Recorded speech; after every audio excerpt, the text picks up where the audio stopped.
Hello, I'm RJ City, and you are listening to the Monster Cast. You're going to talk about Bela Lugosi. They're going to talk about Lon Chaney Jr. be so sad, holding his hat, saying, "Please put me in this room and don't unlock the door." And you can't do any better than the Dahl brothers. Jack and Ryan, they're brothers, but they're also bros. What? Pardon? Wrestling. Well, who the hell wants to talk about wrestling? These are horror movies. It's a deep genre. It's a smart genre. Fantastic actors. Fantastic cinematography. Wrestling is just sweating and fireworks and bouncy ropes. There's nothing. So how do you talk about that every week? All right. Let's see them try. Take it away, you crazy dolls. What's up, you guys? Sean Ross Sapp, Fightful here. You're watching the Monster Cast with Jack and Ryan. A big shout out to those fellas. Good people. Check them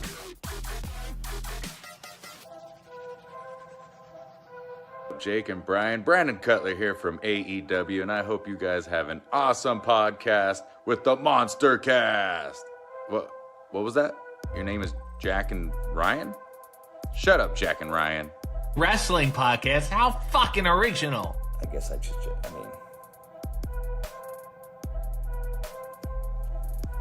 you're welcome.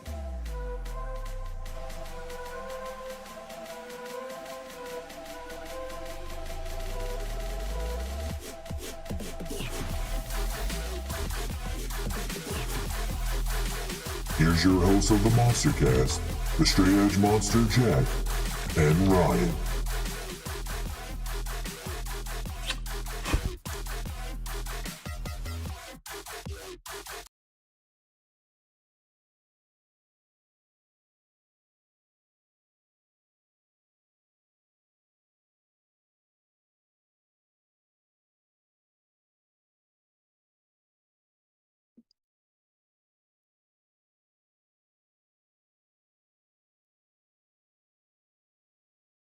Hello, everybody. Welcome to a special edition of the Monster Cast. Technically, not really, because it's still Sunday, and technically this is when we do our shit. But usually we don't do them on an actual pay-per-view day like tonight at All Out. But because we didn't really have a show last week, and because of the shit that happened yesterday, obviously, how do you not hop on here and give your thoughts? Hopefully everybody enjoys All Out in Chicago today, despite everything that happened yesterday. I know some people will really enjoy it, some people won't enjoy it, some people are more central to the idea, like me and Sean Ross Sapp. I feel like me and him are pretty much on the same wavelength, who went live with the news yesterday that CM Punk was indeed fired from AEW based off an external investigation and the fact that CM Punk didn't know that the UK has cameras everywhere. So so he couldn't lie his way out of that one. So anyway, so we're going to start with the CM Punk thing. Obviously, I'm rocking the CM Punk shirt today, or one of my many. The funniest thing about this yesterday was, like, dude, no joke. So AEW had a Labor Day sale yesterday. And they have it all weekend. Obviously, they do this every year for All Out. I bought 2 new figures yesterday. You want to guess what the figures were? CM Punk and Jack Perry, probably. No, close. It was CM Punk. I got the LJN figure because I didn't know that it was released already and ready to buy. I had gotten a notification, an email about the series, like Series 12 or some shit. That's up for pre-order, and I was like looking through their stuff, and I was like, I was trying to figure out how many fucking people I was gonna have to buy from that set, which I believe is a lot because I think House of Black is in that one, and I have no House of Black members. But anyway, but now I'm kind of going back and forth if I want to wait to see if they come out with the white gear action figures for them, because I thought that was really cool at All In. But anyway, so I went to another series set for, I forgot, I don't even know what series this was. It has to be Unrivaled, I guess. Oh no, it's Unmatched, because that's the one with the LJN figures. But I got the CM Punk LJN, and who did Jack Perry wrestle in the match? He wrestled Hook. Oh, Hook's first match, or Hook's first figure. So I thought that was interesting. So those are the 2 figures I ordered, and then hours later, like probably about 6-7 hours later, the news broke that CM Punk was fired. I am rocking some shoes today. I didn't pull out the LeBrons today, but because they don't really match my outfit here. But I do have the Jordan Laneys. Talking about the pink ones? The pink ones, yeah. They don't match anything. Well, that's true. So, that's true. But I got the Jordan Laneys here, the blue and the yellow. from his high school days. I actually bought Dad a pair of these. Well, that makes sense since he actually went there, yeah.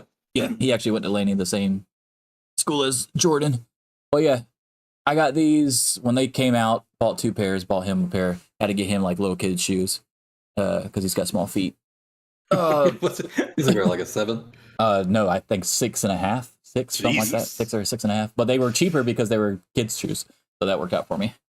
Genetics are weird. How the fuck do we end up normal heights? I don't know, bro. We must have got it from the mom side because they're all pretty tall. Yeah. I don't know how the fuck she. I mean, I'm not tall, but you know, like proportions as far as like hands and feet. Yeah. But anyway, and I got the party going today, all out party, obviously as well. Speaking of, I haven't been able to talk since our all-in predictions. I also picked up the Jamie Hayter all-in figure because obviously she was supposed to be a big part of that show. One of 1,000. Still hasn't arrived yet, but people are already selling this fucking figure on eBay for up to $400. So that's insane. So now I'm just debating on, do I want to do a quick turnaround cash grab? Or do I want to keep it because I don't have any Hayter figures, which is the whole reason I went to go get it anyway. That's crazy, but I will say that I it. paid $65 for the Hayter figure, and that's with a protector. The 2 figures I got yesterday, the CM Punk and the Hook figure, equaled pretty much the exact same as the fucking Jamie Hayter figure. When I sold so I had the Ric Flair microballers that I'd won accidentally. So I was watching one of Colt Cabana's fucking Whatnot auctions a while back, and I didn't really understand how the app worked, and I thought that when I tapped the button it would like let me put in the price or whatever that I was willing to do, but no, they're like, oh, you're the next bidder, like that's it. So I ended up accidentally fucking winning them. And I resold all 8 of them, including 2 chase variants, for like about 400. So it's pretty crazy that her figure has only been out as long as it has been, and still, I guess because she didn't actually go, so it's kind of like a rare. Yeah, well, the good thing is that they, at the end of the pay-per-view, they announced that they're going to go back to Wembley next year. But I know you immediately texted me. I was like, all right, let's go, bro. Get your passport. You should get a fucking passport. So anyway, I don't know how you don't. I don't want to come out of the confines of my house. I have a fucking... I literally live 4 minutes beside the Gulf Coast Coliseum. Why don't Tony Khan bring his fucking people here so I can literally travel 4 minutes away and go to a show? Somebody 4 minutes away. But I think the last big wrestling show here was fucking... I looked it up the other day. It was a WCW... I don't know if it was Bash at the Beach, maybe? Bash at the Beach in like 91, 92, some crazy shit like that. I was like, I mean, they've had Raws and SmackDowns, but like big show. I'm saying big show. Because it's a fucking swamp, bro. Not here, not right here. This is the beach, baby. This is the beach. Let's go. Bash at the Beach. Mm. What do they have? They have the, what do they fucking call it? Their shit that they always go into, They always do the fucking like the summer theme shit, but it's in like February, and everybody's like, "Why the fuck are you doing it in February and in Ohio and shit like that?" But they call it oh, I forgot what they call it. What the fuck they call it in AEW, dude? I'm not stupid. Trust me, I know what I'm talking about. I have no idea what the fuck you're talking about. Give me a second. It's like one of those special like dynamites and rampages they always do, like Winter is Coming type deal, Fighter Fest, all that shit. It's summer themed and they do it in Beach February. Break. Yeah, Beach Break. That's it. So Beach Break in 2022 was in fucking Cleveland, Ohio in January. Beach Break. Let's make the theme make sense, guys. Beach Break over here in the Gulf Coast Coliseum. Let's go. Nobody runs this shit. It can't be that expensive to run over here. Let's do it. Give us a shot. Hold on. Wait a second. Just so we're on the same page, because now I'm worried. I mean, there are beaches in Ohio. You know that, right? January. I understand that, but just so and it's not really a beach. That's not really a beach. Huh? That's not a real beach. What do you mean? It's not a real beach, dude. That's not... You can't say that there's a beach in Ohio, dude. That's not what Beach Break is. That's not what Great American Bash is. That's not what that's about. Or Bash at the Beach. Whatever. Lake beaches are beaches. Dude, you know what the fuck the shit is supposed to be. There's a reason why WCW never ran fucking Ohio for Bash at the Beach. Let's be real here. And it sure the fuck wasn't in January. Okay. I just don't think you knew that there was a beach there. Anyway, I got the party going tonight. Got some friends coming over to watch All Out. Shut up. You know what it is. Don't try to irk me already, dude. This is the new Sweet Baby Ray's limited edition garlic buffalo sauce. I'm putting this on my wings tonight. This is gonna be awesome. I'm gonna cook with this. No respect for Lake Erie. Oh, shut up. And speaking of beaches, Alabama has some too. They have also. I didn't know this even existed until like a week ago, right? Not beaches, but this sauce that I'm about to show you. My friend Michael from work, big wrestling fan, big fan of the show. He told me some shit. He said, yeah, Alabama has their own barbecue sauce. And when we think barbecue sauce is obviously Carolina, right? They have two different kinds. They have the vinegar based and the mustard based, depending on if you go to South or North Carolina. You got Kentucky, not Kentucky, but Kansas City. There's another one I'm forgetting. That's a really big, but anyway, there's a few different ones that are based off of the region. Well, I didn't know Alabama had their own. Apparently, Alabama white barbecue sauce is a real thing. And Duke's makes it, which obviously Duke's is a big deal in Carolinas. So I picked this up today as well. I'm going to try this out. I'm going to do half of my wings in Alabama white sauce and half of them in my Sweet Baby Ray's garlic buffalo. We'll see. I'm assuming you've tested this first, right?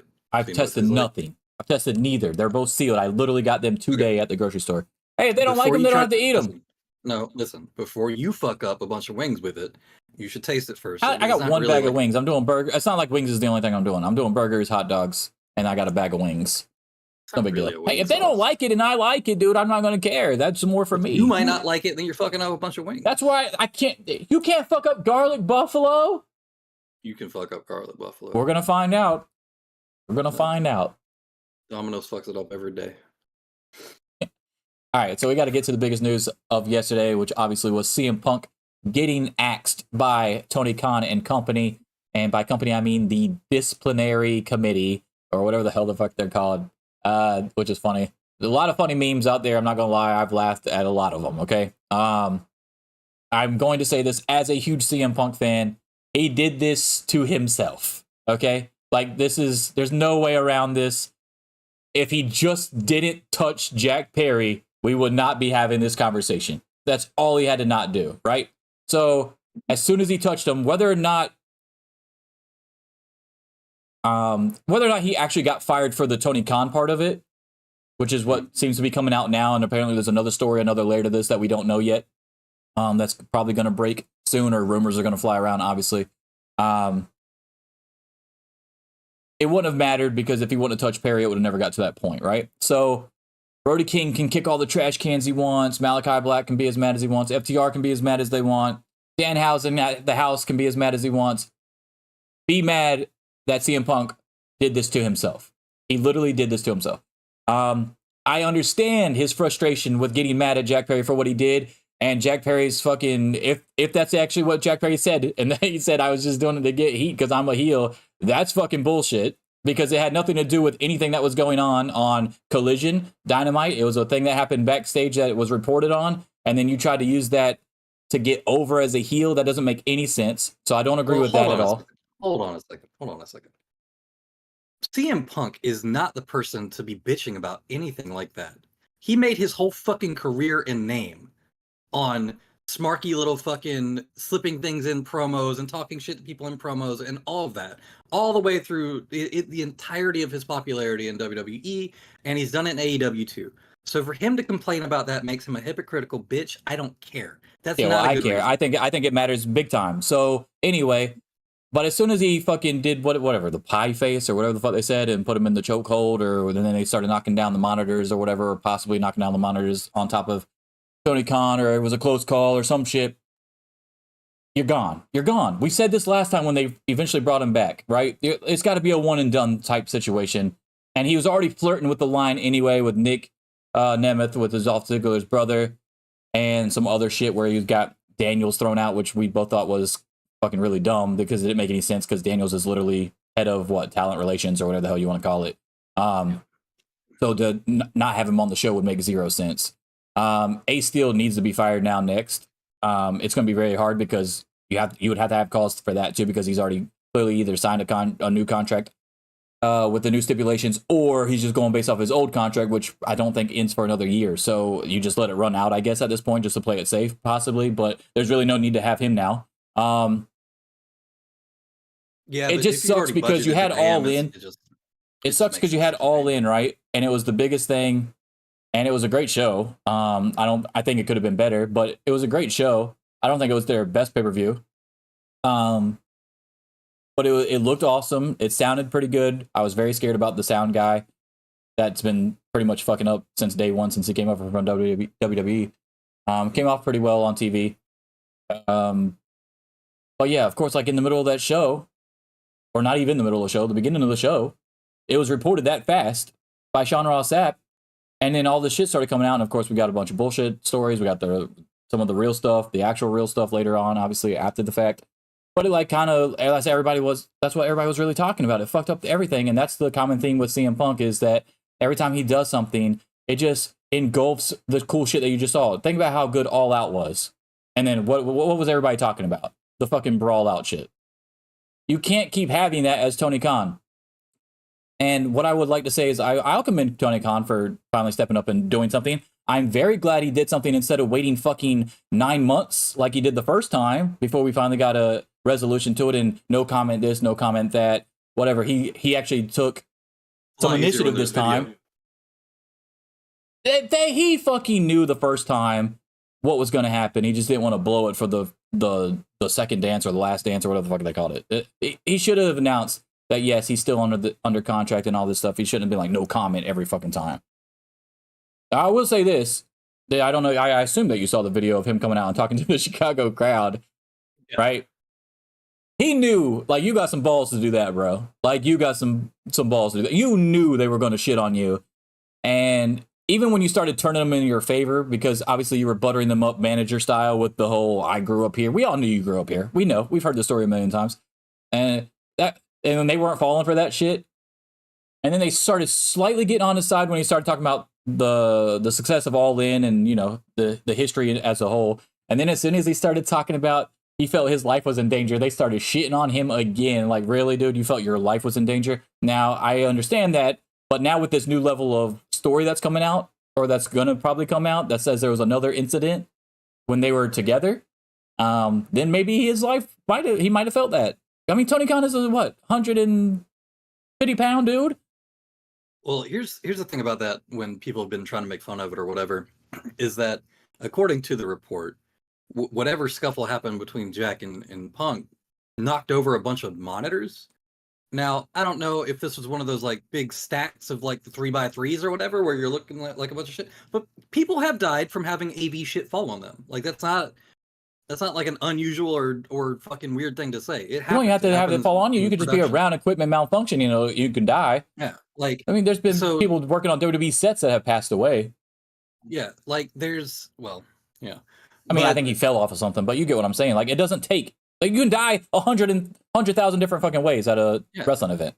There used to be a Spike TV show about it. You can go watch it. But yeah, like the idea of someone's life being at risk when somebody's knocking over a bunch of heavy equipment shit because they can't control their goddamn emotions. Everybody reacting to that, like, oh, what a pussy! Like, did he think Punk was going to kill him? I won't say he's a pussy, but I will say that it came off corny. Like, he didn't need to say that, is what I would say. Yeah, I agree with that, but the idea that it's exaggerating in some way, I mean, it's really not. Not really. So here's the difference in why I will always side with was going to choke him to death or something. It's just that Punk wasn't paying attention to what. I mean, he could have though. Like with that extra layer story that we haven't heard yet. Who knows what the fuck maybe he threatened to do something to him there, like he did with Perry or whatever when he said, you know, I can kick your ass, right, or whatever. But anyway, the other thing is like the funny thing about this is I think you like him a little bit more than I do, but I give Eric Bischoff a lot of shit on this show. There's two guys that people get a shit on all the time because they pretty much buried WCW, right? And that was Vince Russo and Eric Bischoff. The way that they both came about, like responded to the story of CM Punk being fired, is exactly why Eric Bischoff keeps getting chances and Vince Russo has to do Dark Sides of the Ring. Vince Russo is a fucking idiot. Oh my god, dude. Eric Bischoff literally says, hey, you need to do so and so and so and so and so and so. I shit on you if you don't do that. Hey, if you did do that, though, which he did this time, Eric Bischoff says, I commend Tony Khan that had to be a hard decision. Eric Bischoff knows that's a hard decision because Eric Bischoff knows that he had to go through that shit every day, whether he wanted to think Hogan was his friend or not. He had to do that shit all the time with Hogan. What happened when Vince Russo met Hogan and they didn't get along? He fucking fired him. He fucking fired him at Bash at the Beach 2000 against Jeff Jarrett when Jeff Jarrett laid down. They had a whole Dark Side of the Ring episode about it. All right? Yeah. So when it should not shock anyone that Vince Russo, when he came out with his statement, how dumb it was, and Eric Bischoff is applauding Tony Khan for his decision. Well, you would think that Vince Russo would understand having to fire someone, which is why it was even dumber, because he's talking about all this shit like, oh, we have people getting stuff. Here's the difference. Is Vince Russo's sorry ass, he waited till Hogan left so he couldn't get his ass beat by Hogan, because there's no way he would have done that shit in the ring with Hogan. I promise you that. So his life was never in danger. Yeah. The whole life in danger thing, like, is it like, is it played up a little bit? Kinda, but is it something that could have ended in someone dying? Yeah, if you're fucking scuffling around a bunch of equipment and shit's falling over, yeah, dude. Even if it wasn't Tony Khan, could have been a fucking, like, a backstage worker, somebody just standing there holding a clipboard. Like, you are putting people in danger when you're doing shit like that. Like, you're putting yourself in danger. You're supposed to go out there and fight fucking Samoa Joe. You could have got hurt doing that shit. That too. And I think that was probably part of it too. Just like, how fucking irresponsible are you that you know that you're about to open this pay-per-view and you're going to try to go get into like a real fight right beforehand? It's so stupid. Yeah, I mean, there's a lot of stuff that was stupid and could have been avoided there. Like, I don't know if I would. I mean, not that Tony Khan knew that Jack Perry was going to say that, right? But I don't know if I would have had Jack Perry's match and then CM Punk right after, so they have to pass each other anyway, right? So even if I didn't know that he was going to say that, I probably would have been like, maybe not. Maybe CM Punk with Samoa Joe can go on second instead of first. But anyway, Samoa Joe, shout out to Samoa Joe, because him and Punk did have a really good match at All In. I think it was a lot better than their Dynamite match. And I appreciate Samoa Joe for talking him into coming out so that we could actually have that match. So I appreciate Samoa Joe. Like shit, though. Jesus Christ. Huh? The Pepsi Plunge looked like shit. I mean, they did the best they could. It was fucking Samoa Joe, who's a 300-pound dude, trying to take it too. It didn't look great, but it could have been the camera angle too, because I really hate some of the AEW camera angles, by the way. You know what pisses me off that they do too much is when Moxley. I also feel like he did it off the wrong turnbuckle anyway. Why did he do it off the turnbuckle that's facing the other way, so that the camera has to come around the fucking corner and like get all up in it, when he should have been doing it towards the hard cam? Yeah, I don't know. But anyway, it was I thought it was a really good match. Their camera work, it bothers me when they do shit like that. Okay, so Moxley has been caught on camera blading multiple times, and people will say that that's Moxley's fault, but it's not. That's the production crew's fault. Like, if you take a big spot and you see a dude like on the ground like this, you don't go zoom in on him. You zoom in on the fucking heel who's playing up to the camera after the big spot he just did to cause the blood. But every, like, 4 times now, the TV crew, for whatever reason, will switch cameras to Moxley and fucking zoom in on him while he's doing his, like, little forehead rub thing. It's so stupid. You know what he's doing. Get the fucking camera on the other guy. And people will bitch at Moxley about that. Like, oh, he's blading so openly. Everybody blades equally openly. The difference is the production crews and other companies don't put the fucking camera right on him when he's doing it. You're so stupid. No, I totally agree with that. And then there's other things that they do where they're literally fighting in the middle of the ring and they'll cut to the fans that aren't doing anything anyway. I don't give a fuck what the fans are doing, dude. I don't care. That's not what I paid $50 for, to watch the fucking fans. I don't care. Yeah. Now, for an entrance or a reaction, and you got the zoom out thing, okay, I understand that. That's cool. But nothing annoys me more than the WWE thing when Edge came back and we missed the spear. Like, that's fucking annoying. Miss his debut spear after fucking 9 years of being gone or whatever, because you wanted to fucking have your camera on fans that you've already played up a shit ton on the entrance anyway. Yeah, so shit like that really annoys me. I don't know if they're just going through a transition period with new camera people, obviously, because obviously a lot of the staff for wrestling are in the business for a long time before they retire. So maybe we're starting to get some turnover. I don't know, and they're just not up to snuff as far as the previous brigade that was in charge of that kind of stuff. Yeah, maybe. All right. So, like, do you think Khan's hands were tied here? Basically, he had to do this. When you've got a prior incident of this, which he did from the All Out stuff, and then on top of that, you are the one who, by all accounts that aren't yours and your friends, are the one who instigated it. Not just were the first one to get physical, but also the first one to instigate it, because there's a report in the September 4th, so tomorrow's edition of the Wrestling Observer newsletter, from a neutral party who is not a wrestler. So the way that it's worded, it makes it sound like it's somebody that's like staff at Wembley who reported this. That when Jack Perry was coming backstage, it was fucking Punk that went up to him. So you could have just not had that interaction. You had a match coming up on next. Just don't fucking go over there.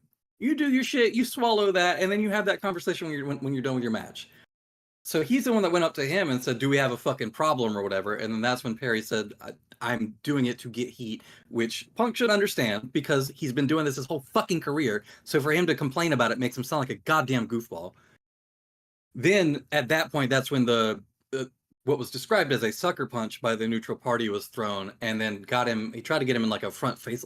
People keep saying like, oh, Jack Perry was getting choked out or whatever. What it sounds like is that he grabbed around Perry's head and tried to put him in a fucking headlock, like a front face lock headlock. Guillotine or something. And then it was like immediately broken up. So I don't think at any point was Jack Perry like choking or like any kind of danger. I've seen CM Punk's attempt at a fucking guillotine in the Mike Jackson fight, and it was so funny because it's like a white belt level counter to a guillotine. All Mike Jackson does is fucking stand up and arch his neck and back, which is literally the white belt counter to a guillotine. And instead of letting go, what Punk does is he just hangs on, fucking brings his leg up like a koala, and just fucking hangs on the guy in no advantageous position or whatever, and waits to get fucking slammed on his back. So there's no danger in a CM Punk guillotine.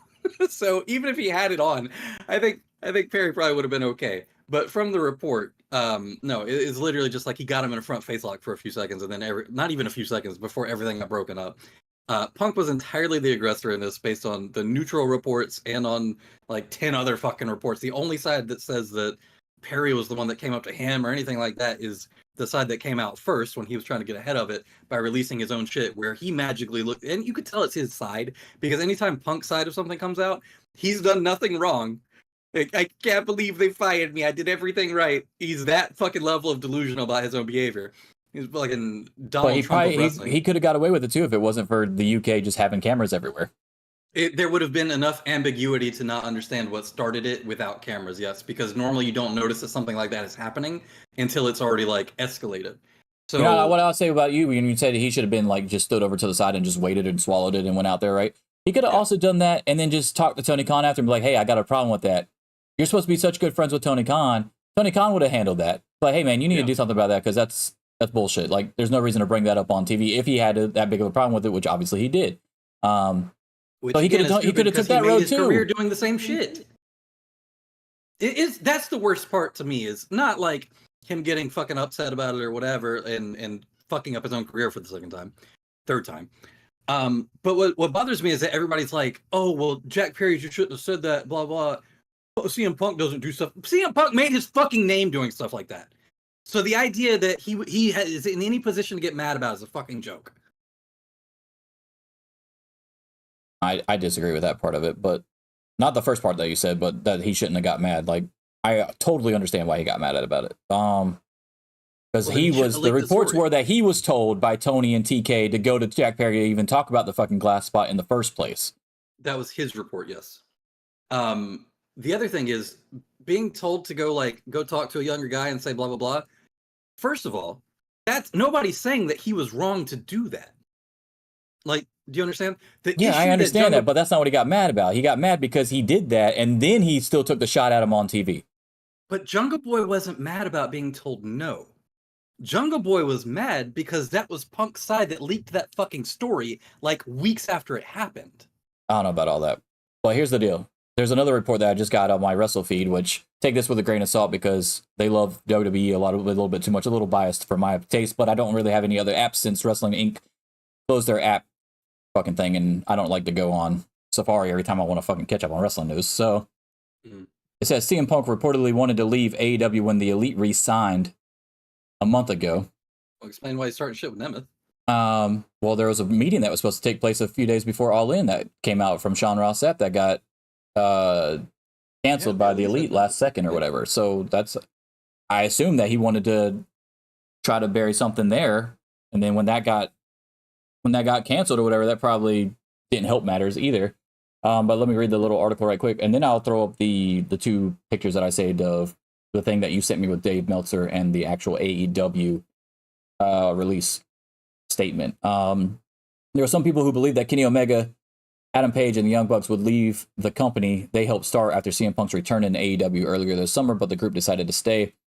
Punk, however, ended up parting ways with AEW instead as he got fired after his fight with Jungle Boy backstage at All In last week, which endangered people who had nothing to do with it and even affected AEW president Tony Khan. On Wrestling Observer Radio, it was noted that there are many people in AEW who believe Punk was trying to get out of the company after the Elite signed new deals last month, and another theory floating around, rumor backstage among people in AEW, is that Punk started to want out when Collision ratings settled where they did. Collision mostly averages around 500,000 live viewers every Saturday. Now, obviously, a lot of people already knew that the numbers weren't going to be that big. We knew that, but I didn't have a problem with them running on Saturday because it's still a time slot that other wrestling companies didn't have. We already knew they were going to take a huge hit. College football just started this weekend, so that's not going to help matters either, especially if they have a big primetime game on Saturday night. So I don't know why he's so concerned with the numbers unless he automatically thinks in his head that, hey, I'm not better than the Elite and what they're doing on Dynamite because my numbers are not as good, which is a dumb way to look at it, though. That is a dumb way to measure it, but he's not as good, and he needs to sit with that. This is the fragile ego problem again. Yes. Like, all right, let me pull up the picture. Stupid. Let's do the Dave Meltzer one first that you sent me. Here it is up on the screen. Another version, and this would be a neutral source who was not a wrestler but was there and witnessed it, and his version was that right after Perry came to the back, Punk went nose to nose with him aggressively and asked him if he had a problem. That person said Perry said he was just looking to get heat as a heel. Punk shoved him hard. Perry got in his face, and in that version, Punk sucker punched him and then went for a choke. People immediately broke it up, and Khan was yelling at Punk to let him go. That person said that once they were separated, Punk lunged in Khan's direction, but a number of people got in his way while Punk was yelling, "I quit." Monitors were knocked down during all this. Joe was very upset and went to calm Punk down. That's why I gave the shout out to Punk earlier. Here's the thing, is that Punk, Joe. I gave Joe credit earlier. But anyway, so Punk, there's a lot of reports out there that AEW internally is expecting an explosive response from CM Punk, whether it be on a podcast, TV show, what have you. But if that report is accurate, and it seems to be, if you yell "I quit," what are you mad about? You can't do anything. You quit. Tony Khan should be like, "You said I quit. Okay, whatever." As soon as you had your match and came back to the back, he Vince McMahon Ultimate Warrior your ass, right? You said you wanted out unless you got more money, etc. He has the match at Survivor Series or SummerSlam or whatever the fuck it was. He comes back through the curtain. Vince says, "Okay, you're fired." Like, that's it. Like, you said I quit, so you fucked up. Anyway, now let's go to the AEW statement right quick, and I'll let you get back in on it.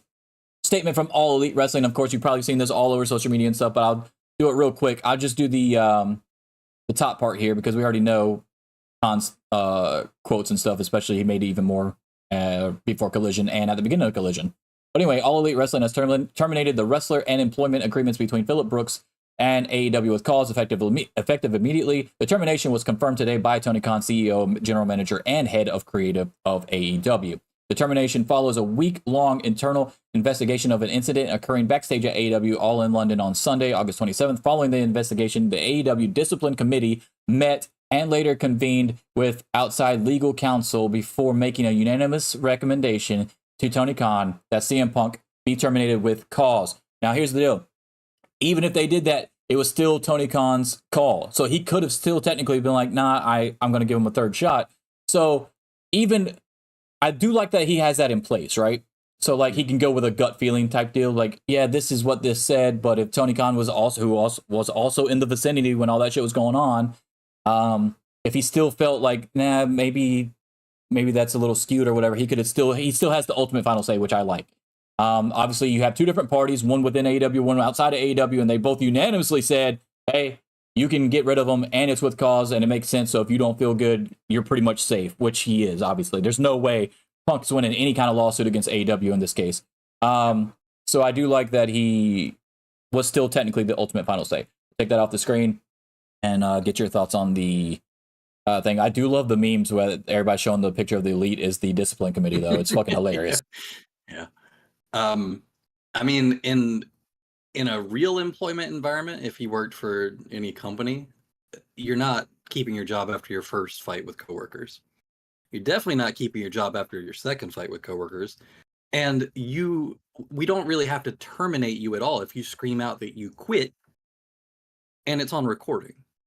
You just don't work here anymore. You quit. So bye. So this whole thing is fucking silly to begin with.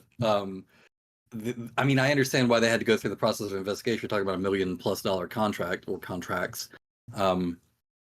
But yeah, having a recording of it just makes it open and shut. Hey, welcome to the chat. Christian179, he says, also, I'm pretty sure the EVPs kind of forced Tony's hand to fire Punk. Now, there may be some truth to that, but here's what I'll say about that, is that if you have cameras in the back room and they catch everything, the only thing that they can do is they can't force his hand, but they could say, hey, like, what level is this going to get up to before we finally do something about it type deal. So even as a huge CM Punk fan, there's no other option at that point than to do what he than to take that action. Now, do I think, like Ryan was saying, like it was a little exaggerated, it came off a little corny when he said that he felt his life was in danger, even though it might have been accurate? Yes, I do think that was a little over the top or whatever, but everything else he said is perfectly okay. Like, I'm cool with everything that he said. I'm cool with him doing it on TV and before the show in front of the crowd. I think that showed respect to the Chicago crowd, that he knew he was going to get fucking booed. Everybody is very nervous about the night and how everybody's going to react, because a lot of people bought that pay-per-view with thinking that Punk was going to be there in mind. And I do like the fact, and there's somebody on Twitter, by the way, that said some bullshit, and I replied or quote tweeted, I don't know if you saw it or not, where they said Vince McMahon would have just future endeavored him online and nobody would be talking about it. All right, and then I gave several examples of multiple companies that have not done that. So Vince McMahon talked shit about Stone Cold Steve Austin when he walked out on Raw on TV. He also talked shit about Bret Hart when he screwed him over on TV and said Bret screwed Bret, one of the famous Vince McMahon promos. He also did it with, oh my God, there's another one. There's another one I'm forgetting off the top of my head. My dog is having dreams over there. It scared the shit out of me for a second. Hold on, give me a second. Let me find this right quick, because it's really good. I thought my tweet was really good, and it should be getting more love than it is. But anyway, Randy Savage. He talked about Randy Savage. I mean, he didn't berate Savage, but neither did Tony Khan. But when Savage left Raw and was no longer on the commentary team because he went to WCW, Vince McMahon also publicly recognized that on Raw. Okay, yeah. WCW would never. Hogan, Great American Bash 2000, which we talked about earlier, fired literally on live pay-per-view by Vince Russo after winning the title from Jeff Jarrett. And then ECW would never. Sabu, three-way dance, publicly fired after going to Japan instead of ECW. Let's not act like this has not happened many times before in many different companies. The notion that he would have just fired him online when Vince McMahon owned WWE way before the internet existed. I mean, let's be real here. Like, I thought that was short-sighted revisionist history.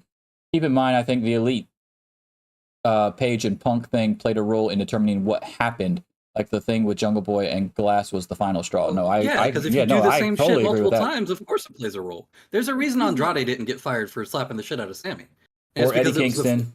It was the first incident, and he didn't fucking go after Tony Khan immediately afterwards. There's a lot of people that are.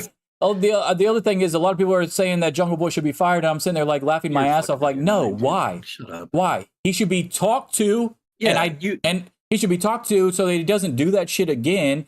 And he should be. The suspension is okay, I guess, because I mean, one, he didn't have the FTW title anymore anyway, so it didn't matter.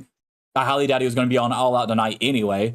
So I don't have a problem with the suspension or him being talked to and be like, hey man, you can't be doing that shit. going forward with anybody else, not even if it's a veteran or anything. But anyway, I feel like the only people who are doing the "oh, I wasn't Perry fired too" are people that only read the initial, like, very Punk-sided, clearly Punk-led releasing that version Perry of ran events. into him, and yeah. And at that point, you're just so consumed by media illiteracy and confirmation bias that you can't be helped, because there are more than one version of events, and there's versions of events that come from Punk side. There's the neutral side that Meltzer had, not because Meltzer is neutral, but because he had a report from somebody that's not a fucking wrestler, doesn't work for the company, and was just at the stadium backstage at the time. And then you've got the AEW side of things, plus a video recording. So the fact that Perry isn't fired should already give you a fucking hint that the evidence on the video probably said, he probably didn't do anything worth getting fired. So why are we even asking the question at this point? I appreciate, Christian, you coming into the chat and on the show live here too. And I do agree with this last message they just sent. Well, the thing with Claudio and Kingston and even Becky and Charlotte is that sure, they have in real life beef with each other, but they can keep it professional. That's the difference. That's the difference. Santana and Kingston Punk couldn't. were in a match together. Santana and Ortiz literally and Kingston all just worked together at the Stadium Stampede match, and Ortiz, Kingston, Ortiz and Kingston still do not get along with Santana at all, where now they're pushing Santana as Mike Santana, gave him a first name, and giving him a singles run. So if they can work together in the same match, despite, them being super separated in the match or whatever, and having, like, they didn't never high-fived or anything like that, but they were in the same match, Punk and Perry would have never been able to do that. I don't think Punk and Page would have been able to do that. So that's the difference. What do you mean? No, I mean after the fact. Okay. After the fact, after all the shit blew up. But Charlotte and Becky's had matches afterwards. Charlotte and Nia Jax do fucking TikToks and shit, did TikToks and Instagram reels together after their shit, where everybody could clearly tell that they were fucking not happy with each other in that match. They were fucking throwing potatoes and dropping each other on their head and shit. So there's ways to take care of it in the ring, and then as soon as you get to the back, everything's fine. Or even if there's a scuffle in the back, everybody calms down the next day or two, everything's fine. The problem with Punk is that it was never fine because he holds on to grudges for so fucking long that it was only a matter of time before he blew up at either somebody else or mentioned something in a promo that he shouldn't have been mentioning or talking about in the first place. That's the issue here. Is Punk needs to look within. Okay? Yeah, and then the other thing I don't agree with is, I'm kind of like revisionist history for me as well, is remember I said that, hey, I really hope they bring Punk back or whatever if they can work it all out. They didn't really work it all out, and they still brought him back. That was the issue to me. I don't think you should have brought him back unless you worked it all out first. What did I say back then when we were talking about him coming out? I said, unless you've got like 70-80% of the locker room completely on board with him being there, it's not going to work. I don't think it would have took that. I think it would have just been the Elite. If you could have just worked it out with the Elite, I think you would have been okay, because the Elite would have been talking to the other people for you if you were still doing the separate shows and separate rosters and all that bullshit. That just wouldn't happen. I mean, and not that they're going to change like somebody like Eddie Kingston's mind or anything, but like maybe some of the lesser known people that have like no relationship with Punk, maybe they could have changed theirs. But that's the thing, is I think that was step one of the mistake, not making sure that everything was okay and not having those meetings that apparently Punk's side wanted to have, and not ever having those. I would have never brought him back. Hindsight, obviously, for sure. Unless those things were taken care of. Here's the thing, though. People are quick to blame the Elite for not having those meetings. Brother, they don't owe you any kind of fucking forgiveness, apology. The whole thing of it all coming out afterward, that they were never the ones who had any fucking conversations with, even at the press conference when Punk was trying to corner Hausman on, oh yeah, didn't your buddies the Young Bucks tell you? And he's like, no, that's not where I got that story from. Literally fucking, and that Hausman is CM Punk's like go-to source for leaking his shit now. So it's funny that he's the one that he tried to call him out at the all-out media scrum or whatever as, oh yeah, and when the Bucks were leaking, he's like, I've never fucking talked to the Bucks about that. What are you talking about? So he even finds out in real time when he's trying to do his little planned fucking rant at the media scrum that he has no idea what the fuck he's talking about. The Bucks have always said, like, no, we never talked to them about Colt Cabana or anything like that. That was like rumor mill shit, whatever. So it's just silly, dude. Like, everything that he's mad about is shit that he does. He's the one that leaked the goddamn Jungle Boy story. He's the one that fucking leaked that, and he's gonna bitch about Young Bucks leaking stuff that ends up they weren't doing at all. It's just a fucking hypocrite. I'm glad he's gone. Would you say that everywhere Punk goes, trouble seems to follow him? No, he is the trouble. Here's the deal with and I don't agree with Ryan's take on the WWE part of it. I think he really was fucked over in WWE. I don't care what anybody says. The man was fucking about to die in the ring, and they still was trying to make his ass work.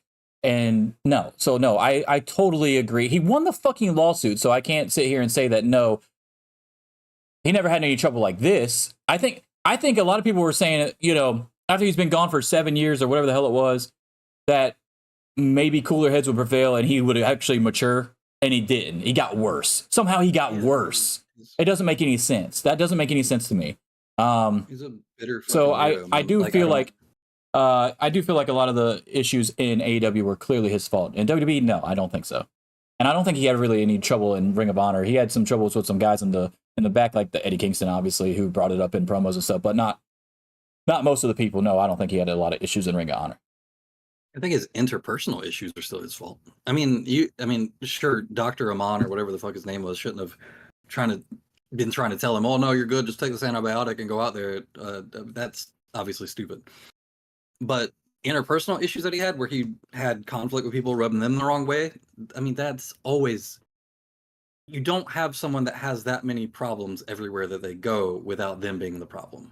So, all right, so I guess that's it on the CM Punk thing. The other thing is I said this, and I do believe that if they would have fixed the problem before, or maybe just not have ever brought him back, that there would have been a higher chance of him being brought back later on, like now or another 6 months from now. Well, now it's like no. Now it's like I'm giving it like a 5% chance he ever steps foot in AEW ring again. The only reason I say that is because never say never in wrestling, which is an accurate thing. Vince McMahon had the same problem with a lot of people. Never thought you would see Bret Hart again in the WWE ring. Never thought you'd see Hogan again in the WWE ring. Never thought you'd see Ultimate Warrior. You saw him multiple times in the WWE ring, even after all the fucking bullshit backstage and the hostage situations and the firings and all this other stuff. He got punched out by fucking Bret Hart and eventually brought him back. Now, obviously, it was too late for Bret Hart to wrestle, obviously, because he had the stroke. There was also nowhere else to go then. Yeah, but I mean, Vince has always been a guy that, well, he did the same thing in even then when there was somewhere to go. How many people went back and forth in WCW and WWE all the time? Not that many. Unless you're talking about like right when WCW was collapsing, not really that many. But anyway, I do believe that you never say never, but I would give it like a 5% chance we ever see Punk in AEW again. A lot of people were some crazy shit happen. There's no way. Not only because he's lost the Elite's support with them wanting him there at all, but when you lose Tony Khan's support on top of that, there's nobody there that wants you except for your friends. They want you to come back, but that has no fucking sway. Like FTR and Brody King and whoever can be backstage. I wish Punk was here. Tough shit. Like, he fucked up. That's it. You don't have enough pull to outweigh the owner of the company who fucking bankrolls everything and the guys who helped starting. Like, I think the thing I'm most disappointed in Punk is that we never got a lot of these dream matchups that we were supposed to be getting when he came over. And FTR can always talk about, hey, you left a lot of money on the table, but Punk was never really about the money in the first place. So that never went through Punk's head. And I think that was a big mistake on his part. I'm not saying he's going to go broke or anything. He's not. He's very frugal with his money and shit. So I don't really. But I think he should have been looking at it as a way to prop up the business instead of trying to prop up himself. They gave him his own show, bro. His own show. What does this mean for Punk's baby Collision now? I think Collision stays. That's I think it'll stay live. Blade show now, baby. Yeah, it's Switchblade show for sure. It's Switchblade show. And the other thing about this is that you don't have to split the rosters anymore. The only reason you were splitting rosters was because of Punk and his people. Yep.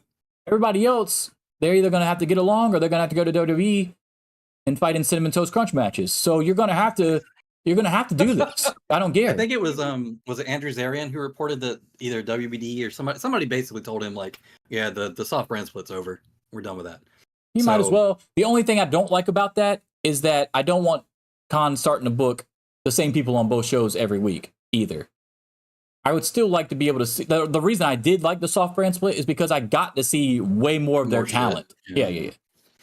I agree with that, but that's a matter of proper utilization and spreading out your shit more than it is like it has to be some kind of like conscious split. So 1 week you could do Jay White on Dynamite, just don't put him on Collision that week. Put somebody else in that slot. As much as I love Jay White, I'd watch him every fucking show. But you do want to get more, diversity. I think another reason that Khan did the soft brand split, obviously besides the glaringly obvious CM Punk thing, is that when you're booking shows and selling tickets weeks and weeks in advance, people are kind of get the idea of who they're going to see, and that's why they bought the tickets for that show type deal. I think that has something to do with it as well. So if you knew if you know there's a good chance you're going to see Bullet Club Gold, CM Punk, House of Black, FTR, and that's who you like, then yeah, I'm going to buy the tickets for that. Now you got to blindly buy tickets and you don't know who really is going to show up either. I mean, that kind of works both ways though, doesn't it? Because if you think about the Raw SmackDown split and you know who's going to be there, then it'll also make you not buy tickets. Whereas you might have if you thought that somebody that you really liked. The problem with the Raw SmackDown split is that I'm tired of seeing the goddamn same 10 matches over and over and over and over and over and over, where we don't have that problem in AEW. Yeah. But yeah, do I really want to see Santos Escobar versus fucking Austin Theory on SmackDown again for the 30th time? No, I don't. That's why I wouldn't buy it. Dude, don't start your shit with me. Why not?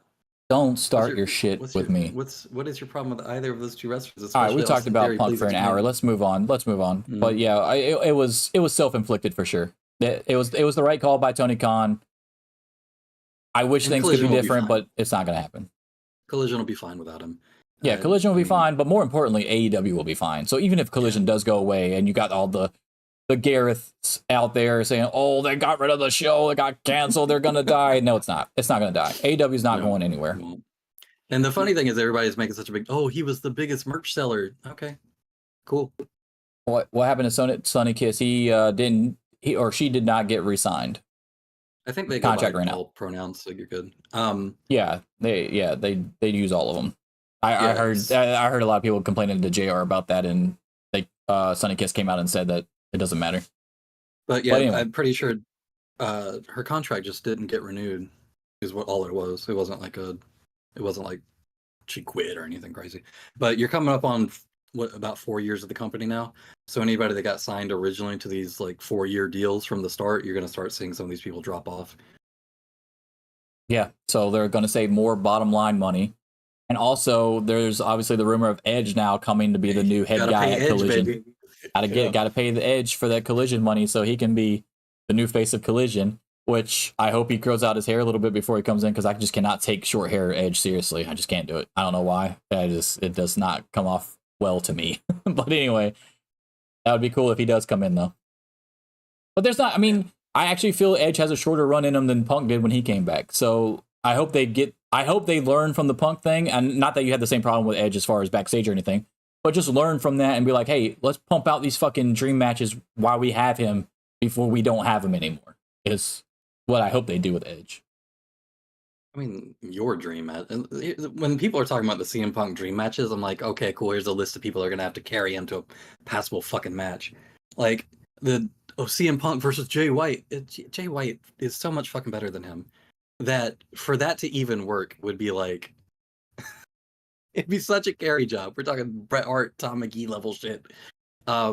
So I'm not feeling any sense of loss. That doesn't diminish the fact that it's a dream match, though. It doesn't matter, because if you look at Hogan versus The Rock, which everybody said was a dream match, you're not going to sit there and tell me that Rock wasn't carrying Hogan that entire time. Yeah, he was. Okay, so it's still a dream match, though. It doesn't diminish the fact that it's a dream match, is what I'm saying. I wouldn't call that a dream match. That's what I'm saying. I am. Well, you know, all right, let's talk about. It's a very apt analogy from how Hogan, like your boy's been acting. Yeah, well, I wish Tony Khan would have acted like Eric Bischoff and just been a heel on screen with him. It would have been great. He could have played the Eric Bischoff role. It would have been hilarious. All right. So anyway, these karate gloves. Let me give myself the prediction championship. I haven't updated the numbers yet, but I did gain 2 matches on you at All In. Both of the ones that we picked differently, I won, which was great. You picked House of Black, and I picked House of Ass. And I also picked Saraya, and you picked Sheeta. Now, the other ones, I still got 3 wrong, though, because they wanted to surprise me and have every member of the goddamn Elite lose, which pissed me off. I think I finished 8-3, and you finished 6-5, if I'm not mistaken. Rather. So yeah, so I gained 2 more matches. For sure with the FTR legal shit that they would just for safety reasons, not safety like he's gonna start shooting people. Safety like you don't know legally if he's gonna be in a situation where he might need to dip for months or whatever. I think that whole case gets thrown out though, for the record. All right, so there's our prediction records right now, but I'll be 75 and whatever, and Ryan will be, well, I'll be more than 75. I'll be 81 and something. Anyway, I'll update them after the All Out. What we're going to do right now is the All Out stuff, right? So that did not work. Did that not work? No, that did not work. Where's my prediction? Where's my prediction shit at? Give me a second. Did I get rid of it? Shouldn't have. It's up on the screen right now. What are you talking about? No. I'm talking about the actual logo or whatever. Pay-per-view logo. There's the All Out logo. Damn, that starts in a few hours, don't it? Yeah, that's why we're doing it next instead of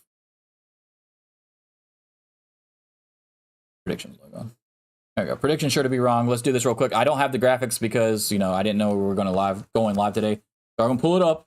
Let's pull it up on Wikipedia. There's a lot of fucking matches. I'm kind of glad I didn't have to do the graphics on this one, to be real with you. All Out 2023, here we go. We're just going to start. Holy fuck. All right, we're going to start with the 3 matches on the 0 hour. Let me get my notepad out here so I can write this down. Predictions. So yeah, I'm 81-21, and now Ryan is 76-26 for the overall records. AEW All Out. Now we didn't do Payback predictions, which is probably good because I would have picked everybody different because WWE actually had the people that should have gone over to go over, which I was shocked about. We'll talk about that soon. Except for one match, I didn't. I would have gotten Becky right.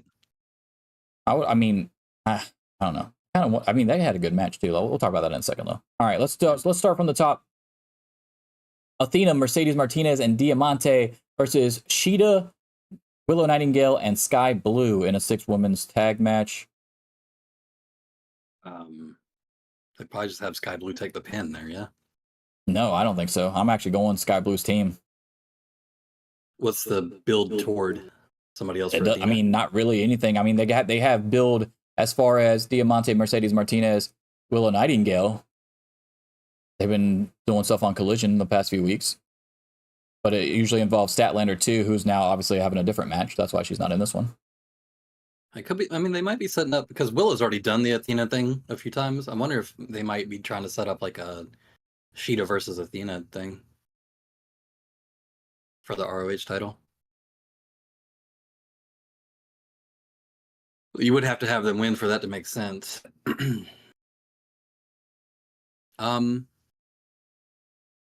And I'm just gonna stick with my gut on that. I'm gonna say Athena's team wins.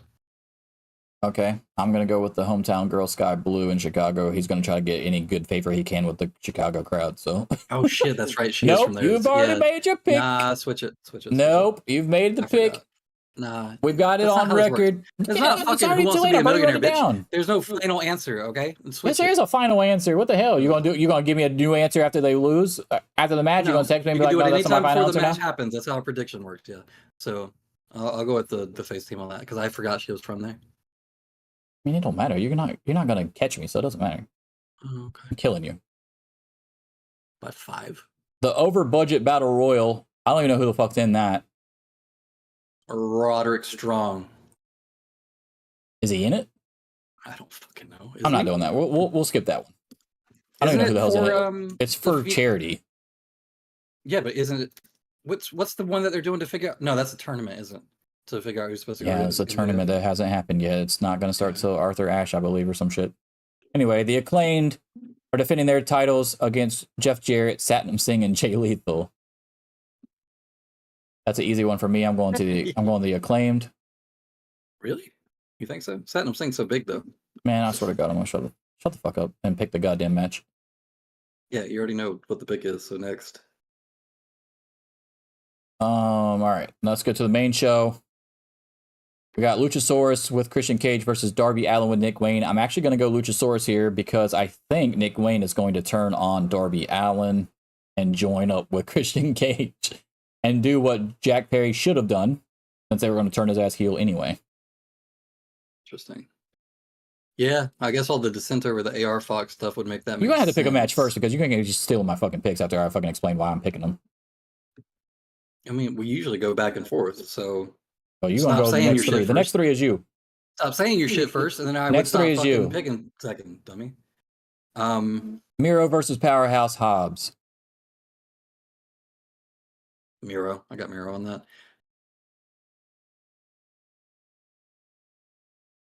I'm gonna start typing in both because it's easier than writing both of our fucking names. Anyway.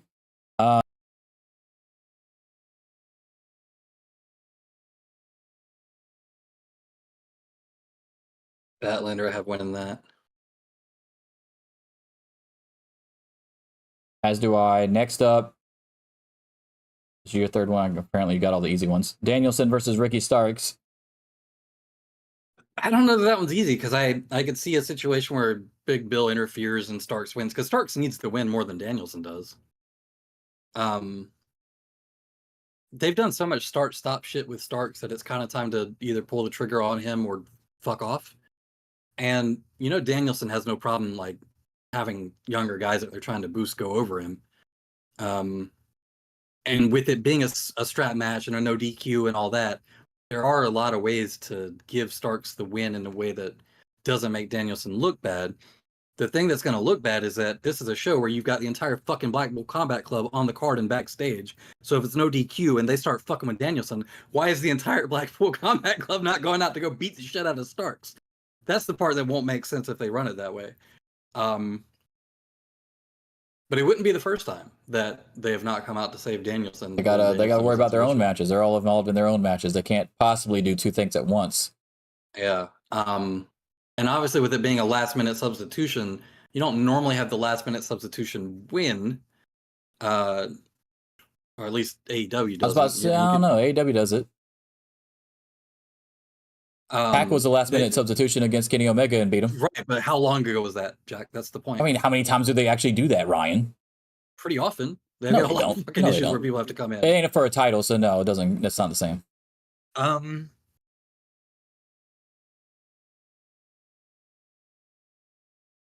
trying to think of a way where it would make sense for Danielson to win that with Big Bill at ringside and it being no DQ. And them trying to, the whole point of this being that they're trying to build up Starks' stock.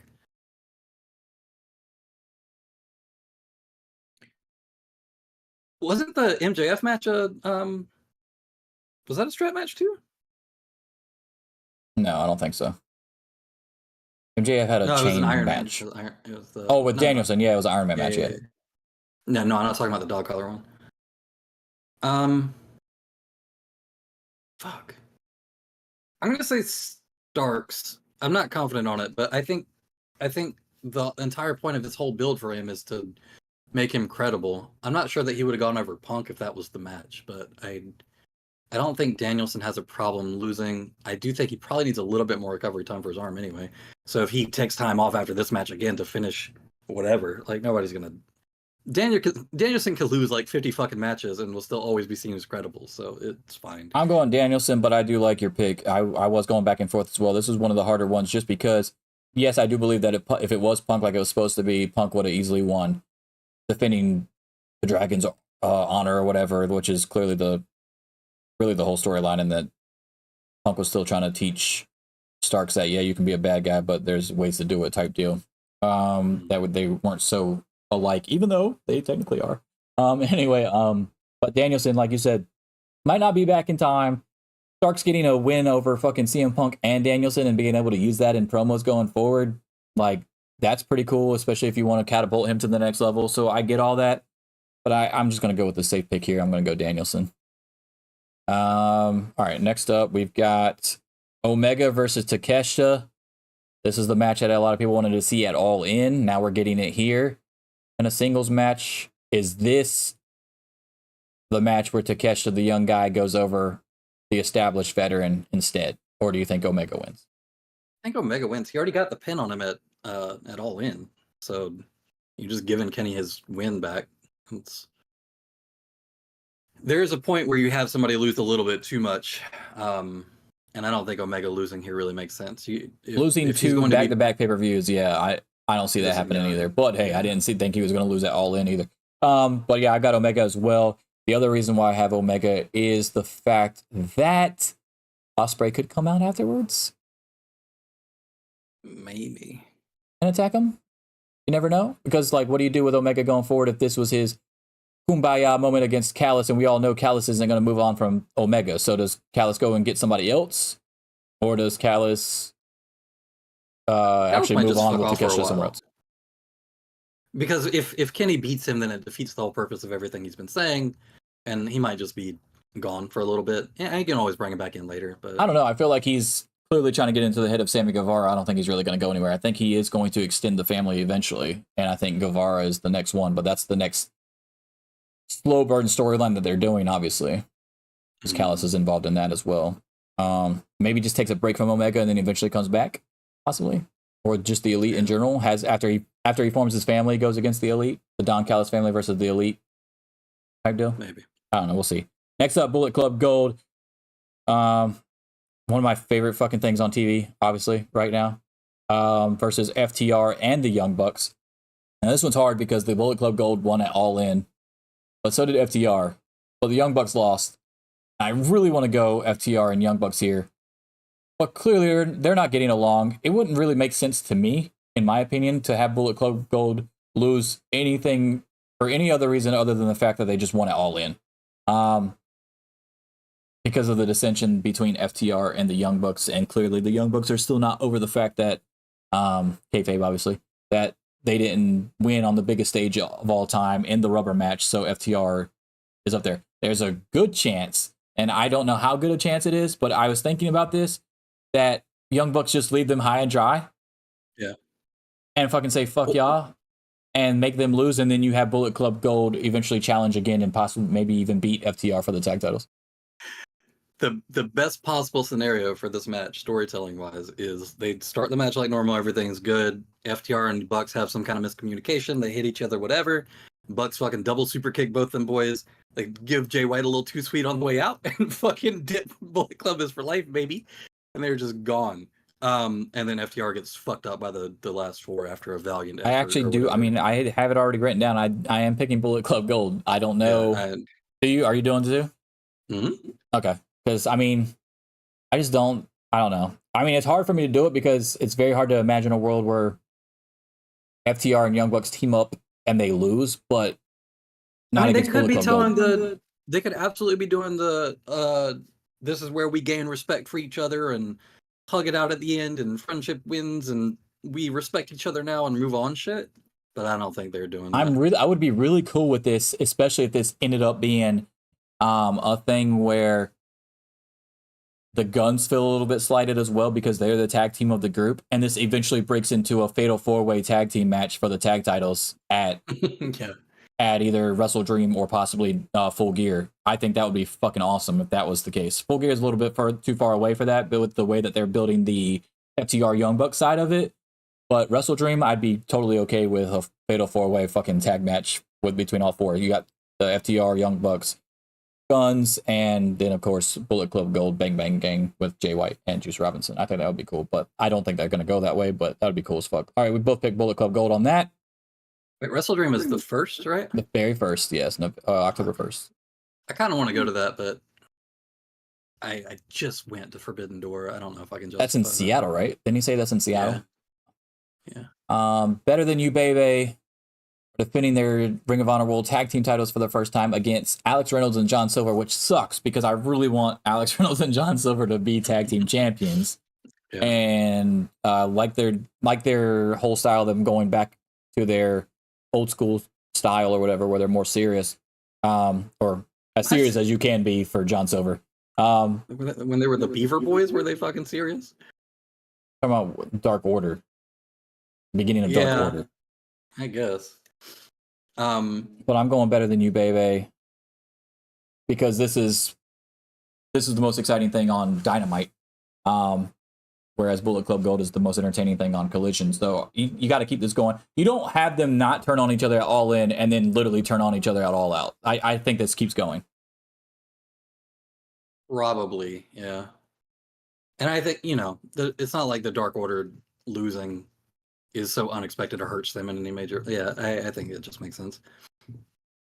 All right, the next one I'm going to let you go. This next one is Samoa Joe versus Shane Taylor. Give me that Shane Taylor match, baby. Well, I think you actually know more about Shane Taylor than I do, honestly. Yeah, I do. But I still have Samoa Joe winning. Like, there's not been enough build for this to pull a trigger on a Samoa Joe loss right now. Which is one of the main reasons why a lot of people didn't like the idea of these two pay-per-views being that fucking close together. Yeah, but they could have been doing the build the whole time. Because it's an ROH title. There's no reason you couldn't be doing that build. I don't like that anyway on an AEW show. So I already don't like that in general. So it doesn't feel right. I'm just not feeling it. Speaking of Ring of Honor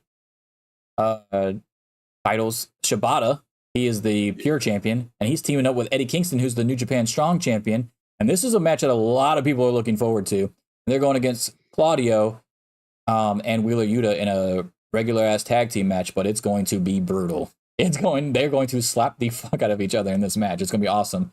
You have Kingston and Shibata winning here. Yes, because I think they have to keep setting up the Kingston Claudio stuff, and I don't think if Kingston loses here that there's really a good argument to keep pushing that program for a 1v1. Correct, I agree, but the other way they could do it, which I don't think they will on such a big stage, but they could have Yuta get the pin over Shibata and then have him have a reason to go after Shibata again for the title that he lost to him. That's the only way you're going to be able to protect Shibata is in a tag team match anyway. When they had their match, Shibata beat the shit out of him the whole time. So I don't know how much sense that would really make. Yeah, but who's Shibata losing to?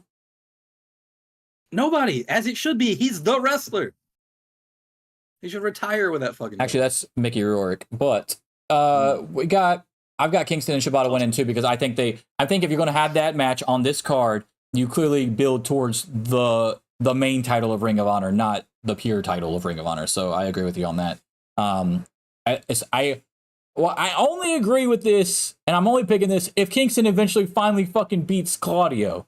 If he loses to Claudio again, I'm gonna be pissed.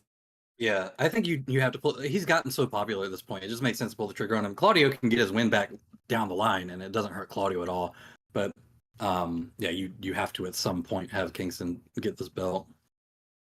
All right, and finally in the main event, let's talk about it. I've already got my pick written down. It's Orange Cassidy defending the AEW International title for the 32nd time against Jon Moxley. Love Jon Moxley's promo on Collision, by the way. Yeah, it does really. That was a great way to build up his opponent, and also not make you feel like he's scared of him at the same time. If that makes sense. Right. It's like, oh yeah, I just have to figure him out, which I don't think is going to be that hard. But 30, however other many people couldn't do it, so y'all can stop clowning on him. But I'm not really that worried either, because I know that I'm better than the other 30 people. Yeah, it was a good middle ground to find for keeping the match like not making it seem like it's going to be like a one-sided shit show. The one thing I don't like about Moxley's promos, which he didn't really have here, but a lot of times he does when he does the backstage ones where he's just by himself. Mm-hmm. Feels like Michael Scott, where he's trying to do improv and he doesn't know how he's going to end it, so he just keeps going and going and going until he finds something that sounded good at the end. This one, where he said, "Don't let us down," I thought that was a great ending, because that's not usually how he does it. Usually he builds himself up and starts yelling into the fucking camera more and more and more. But this one, he was more laid back and shit, and he's like, "Hey, don't let us down," and gave him the side view. I thought that was really cool how he did that. I actually have Orange Cassidy winning this, by the way. Yeah, I do too. I think this is the final capstone for his run. It gives it a lot of credibility to have him go over Moxley here, and then maybe whatever his very next program is the one where he loses the belt. Moxley can take the loss. It won't hurt him at all long term to lose here. it helps Orange Cassidy a fucking ton to win here as part of his run and have that be like the final successful defense of his run. He went through the whole fucking company, including John Moxley, finally won. But now he's so broken down from it that whoever he goes against next is just going to take advantage of that. Because Moxley's going to beat the shit out of him. So he's going to be real broken down. But the whole story is he just can't say no to any challenges the whole time. So the next person that does it is going to come to him when he's super fucked up, like next week or next pay-per-view or whatever. He's just like still. I imagine they do it on maybe even Wrestle Dream, since it's relatively close. But I could see him losing the belt now on even like a television show on a Dynamite one week if they do like a special branded Dynamite and have him lose there, because after the Moxley match, the story would have to be like he's gotten through everyone and worked so hard, but he's just fucked up now. And that someone's gonna swoop in and take it. So yeah, I have Cassidy winning this too. I can see them giving it to Moxley. I just think that the way that you package this story is to have him beat what is essentially like AEW's not final boss, but like one of the main bosses, I guess, if you want to look at it in like a video game type context. Yeah, I feel like he's the final boss. Yeah. I mean, the only other person that would be up there is obviously Omega. And maybe Sting on some level because he's undefeated in AEW. But because he fucking no sells everything, yeah. You got just Orange Cassidy beat Moxley and then lose the Sting at Wrestle Dream for the AEW International title. That's perfect, actually. Yeah, just give it to Sting. Yeah, that'd be cool as fuck. But anyway, no, don't do that. Oh yeah, the thing about this match is like the way I'm thinking of it in my head is Orange Cassidy gets his moment. He's in a main event of a pay-per-view with a title on line that he's held forever. He gets his moment, right? And I don't really care if he loses the next one or not, or next big program. I agree with you, whatever that is. I don't know if he'll lose the next match because they have him wrestle every fucking week, it seems, for the title. But his next big program, I'm okay with that if he loses. But the other thing is like when I think about the match, if let's say Moxley wins, and I put my mindset into, hey, Moxley just won the international title. I'm not gonna be sitting there like, oh, thank God he needed that. I'm so glad he was able to get that. Yeah. Like. So there's no point in him winning it, honestly. Right. And what does that title run look like? Who takes it off of him? Yeah. You have Orange Cassidy beats Moxley, who is unbeatable, and just took it off the dude that just went 32 straight matches? No one's touching Moxley then if that's the case. It's booking themselves into a corner to have him win here instead of losing to like a fucking roll up or mousetrap or something, Now, with all that said, that doesn't mean it's not going to happen. But I'm just saying, I don't know how you book yourself out of that situation. I agree. All right, so there are the predictions sure to be wrong. Don't bet on these picks. Usually when we agree a lot, we're wrong a lot, like all in. The 3 matches I got wrong were all 3 matches that we picked the same on. So keep that in mind. All right, let's move over and talk about Payback. Did you watch Payback? I watched 2 matches on Payback, so no. I was watching Collision. I'm a Collider now. I watched both, but okay. Okay. Oh. Let me get this prediction. I started watching The Sopranos. Let me get this prediction. Oh my God. All right, well. I've never seen it. Yeah, well, you're going to be pissed off at the end, so it doesn't matter. Well, right, not really, because I already know what the ending is, because it's been spoiled. Well, that's dumb to even watch it then. It's like saying I'm going to watch How I Met Your Mother. That's the fucking worst ending of all time. Well, the thing about stories is that there's a lot of stuff that happens before the end. So I'm going to watch that. And you do that. All right. So you're just going to cut it off for the last episode? I could say the Game of Thrones was really good too until the whole last season. I never watched that either. All right. So anyway, let's talk about let's talk about Payback. So Payback, what were the 2 matches that you did watch? So I watched the Becky Lynch and Trish Stratus cage match, yeah. And I watched the LA Knight match. So those were the first 2 matches. So you just started it and you just haven't finished it. Okay, I didn't know if you went out of your way to see something that people were talking about online or something, like you watched that one. Like if I had to pick 2 matches to go watch back, it would be Becky and Trish and probably Nakamura and Seth Rollins. So when I heard that Nakamura lost, I was just like, okay. Well, I didn't care that much. Okay. And they did bring in Muta all the way to see him lose, by the way. So that was awesome. Good job. Anyway, so the Trish and Becky match I thought was really good. I don't agree with people saying that it was the best women's match of the year. I don't agree with people saying that it was better than Charlotte and Rhea at WrestleMania this year. I think that's just people living in the fucking moment and, you know, exaggerating to highest levels. It was a good match. It was really good. I'll even say really good. But it was not better than Charlotte versus Rhea. And I gave reasons why on Twitter as well. As soon as Zoe Stark came in and interfered, it doesn't beat it. It doesn't beat it. Because Charlotte and Rhea had a clean finish, okay, after they had their great match. Becky and Trish had a match designed to keep Zoe Stark out. Zoe Stark still interferes. It fucks it all up. It's stupid. I hate when they do this. It's been like that forever. So I'm not just saying WWE. It does that every match. WCW, ECW, AEW. There's a lot of interference in a cage match, which is literally designed and used in the build-up to keep that person out that keeps getting involved. So as soon as Zoe Stark came out, the build-up is like, oh yeah, we're finally gonna be 1v1, and you can't escape, and they escape, and there's never 1v1 every fucking time. It's so or this person's not gonna be able to help you this time, and they always come out and help them. So yeah, even though Becky still won, it still looks stupid as fuck to have Zoe Stark even come out and get involved. So as soon as Zoe Stark came out and tried to help Trish get out of the cage when Becky was pulling on her legs, it already does not beat Charlotte versus Rhea. Like, if that would have never happened, maybe it would have been a lot closer for me. But Charlotte versus Rhea was hard-hitting, was really fucking good. No botches. They just have really good chemistry. So that match is definitely better to me than Becky versus Trish. Let's see. The second match, like you were talking about, LA Knight and The Miz, I thought it was solid. Nothing to write home about, but no one was really expecting a 5-star classic either. The Cena stuff, I didn't mind the Cena stuff. I thought he played pretty decent, his role pretty decently. But yeah, it's nothing I'm going to go back and watch and be like, oh, I have to watch this on the highlight reel of LA Knight or whatever. Which, if you did do that, it would probably be mostly promos anyway in his career, because that's how he's built. That's how his character is. The third match, I believe, was... Shit. Did you ever watch the Shoes of a Champion match like I told you to? Or Shoes of a Champion promo?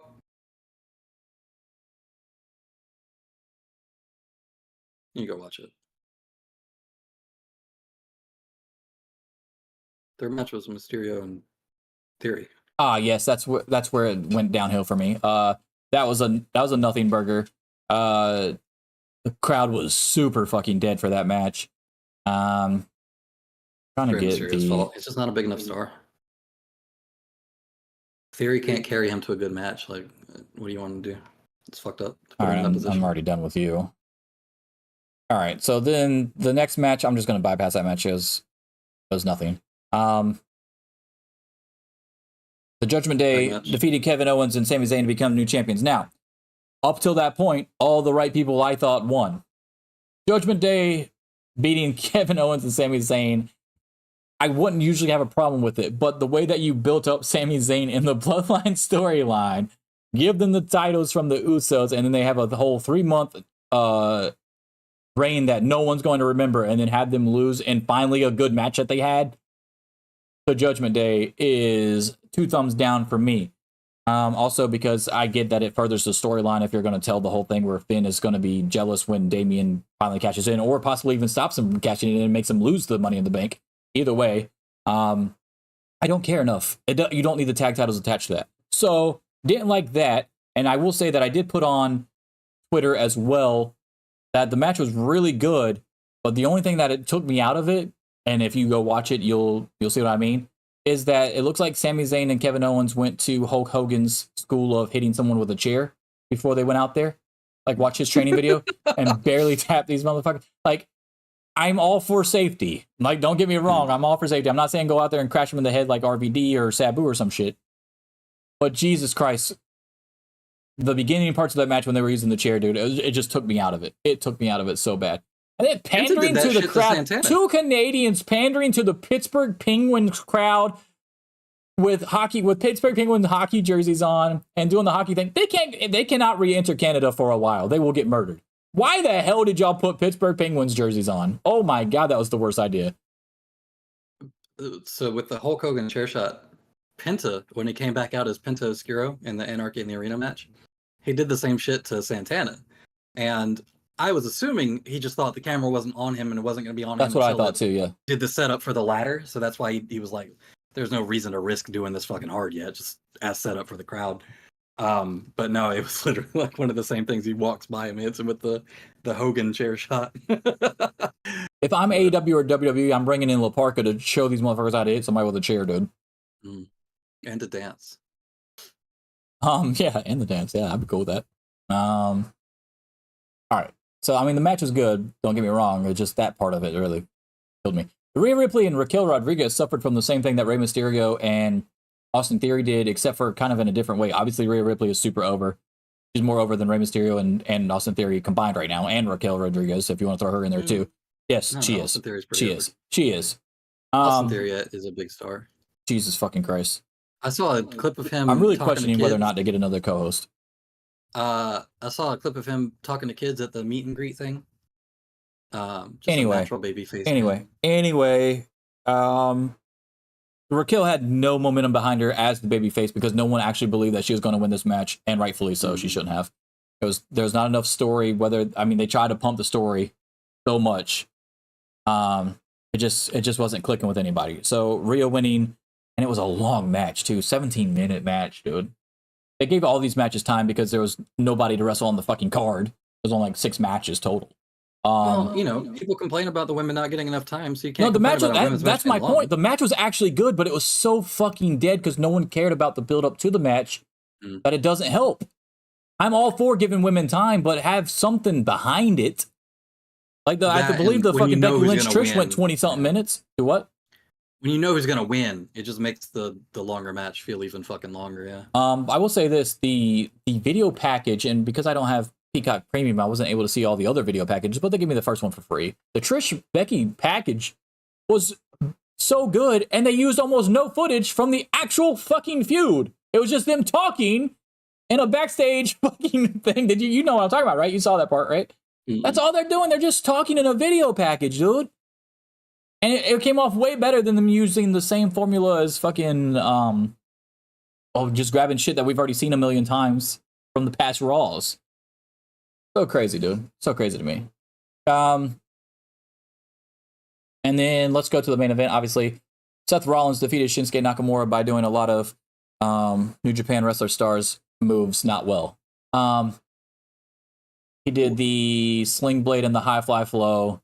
He did the Rainmaker. Just not good. Not good. Stick to what you know. I can appreciate you paying homage to them against Nakamura. I get that with Muta sitting there too. I can appreciate it, but it didn't look good to me. I don't know. I haven't really searched out Twitter to see what everybody else thinks or if they even caught that's what he was doing. I'm sure somebody did, obviously. So I don't know everybody's collective thoughts on it, but I didn't like it. I like that from a storytelling point of view, though, because you look at it like, oh, Shinsuke is like, oh, yeah, I know your secrets, and I've been paying attention to you, and I know how to fuck you up. And then Rollins is like, well, I know how to fuck you up, too, because I've seen you lose in New Japan. So, and that would be great if the storyline was kind of like a Jay White, Adam Page thing, where Jay White always beats him. Nakamura doesn't always beat Rollins. I don't know if he's ever beaten Rollins. So that doesn't work for me. I get what you're saying, but it just didn't make sense with the lead up to that. That Rollins had to go out of his way to do all these moves that have beaten Nakamura in the past because Rollins couldn't get over that hump. Now, if it was a way that Rollins kept losing to Nakamura in the past and did that would be fucking amazing. I would love that. That would make too much sense not to love, but wasn't feeling it. Solid match. Just be those few moves. I mean, the High Fly Flow wasn't terrible. Don't get me wrong. I mean, Nakamura still. I mean, not Nakamura, but Rollins can still fucking super athletic, can fly, whatever. Didn't like the Sling Blade. I think Balor does it better. I think Tanahashi does it better. And the Rainmaker. Oh my god, the Rainmaker was the worst out of the three for sure, easily. How do you fuck that up, dude? It was not good. It was not good. Wow. Just whenever you watch it, you'll see. I'm sure there gotta be videos of it online already. It just didn't look good. It didn't look like a finishing move. It looked like a regular ass clothesline. It just didn't come off like a Rainmaker, dude. It's just not good.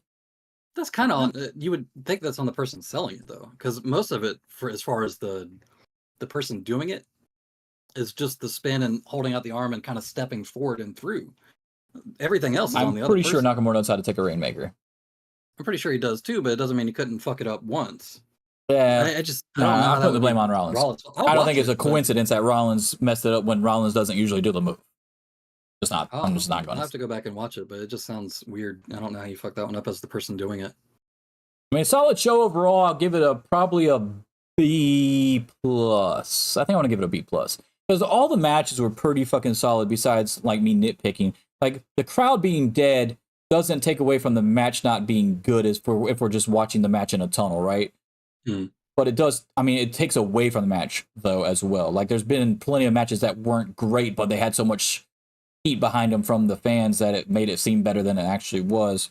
The Rhea Ripley and the Rey Mysterio matches really suffered from this, which shocked me because they only had to watch 6 matches. So it was like you shouldn't have been dead at any point. So the reason that they were dead wasn't because they were burnt out; it was because they just weren't behind those stories and those matches.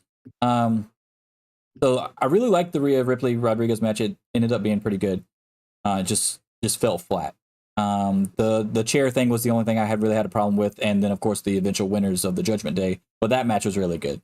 The Rollins Nakamura match, I said on Twitter, I said that should have been what we got instead of the ball hitting fest that was AJ Styles versus Nakamura feud. That would have been a lot better. That was really good. Big Seeker. The Becky those Lynch shows. versus Trish Stratus was probably my favorite match and probably the match I'll remember the most coming out of it going forward.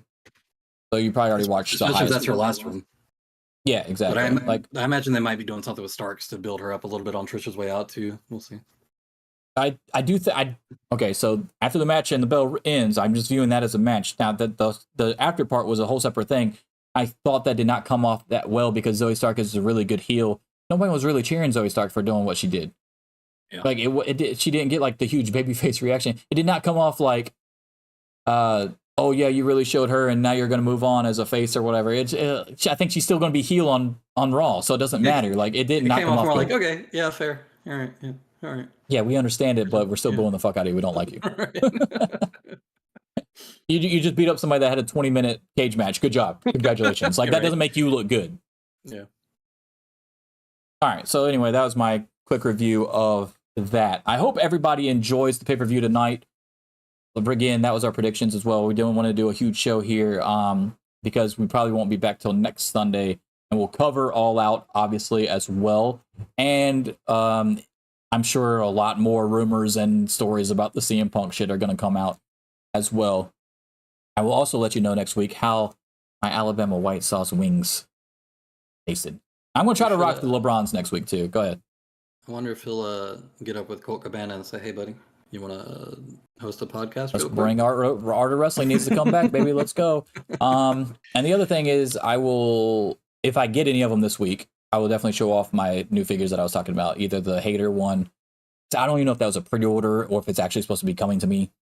Or if I get the CM Punk and the Hook figures, I will show those off as well. But yeah, it's been real. Appreciate everybody that came through. Christian, thanks for coming into the chat and chatting with us as well. Enjoy the show tonight. I've already purchased it. I'm about to get off of here and start cooking before these people come over. And I will see you, along with Ryan, next time. Deuces.